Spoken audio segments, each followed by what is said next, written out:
Au centre de formation en finances publiques, l'heure est à la remise à niveau des cadres du département de l'économie, des finances et du budget.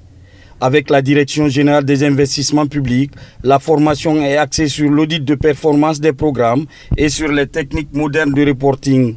Tandis qu'à la Direction du contrôle financier, l'accent est mis sur le budget programme.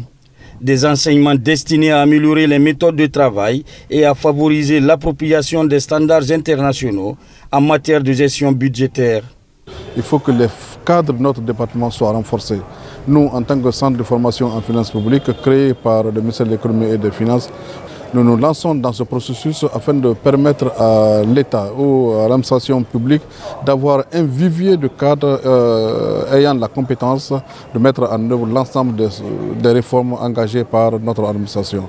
Cette initiative s'inscrit dans le cadre des réformes structurelles engagées par le ministère de l'économie, des finances et du budget pour promouvoir une administration plus performante et davantage orientée vers les résultats. C'est vraiment des formations concomitantes mais qui illustrent la dynamique de modernisation des finances publiques et de l'État dans lequel s'est engagé le gouvernement sous le leadership du Premier ministre Amadou Riba.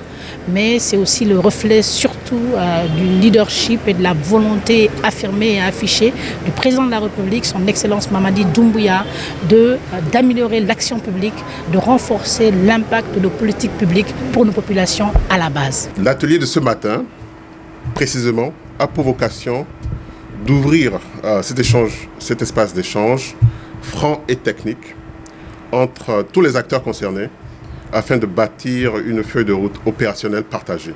Pour réussir son pari, l'expertise du Fonds monétaire international à travers AFRICTAC de l'Ouest et l'Institut de formation des finances publiques du Burkina sont mises à contribution. L'objectif étant de professionnaliser davantage la gestion des ressources publiques, améliorer l'efficacité des investissements de l'État et renforcer la transparence dans l'exécution budgétaire.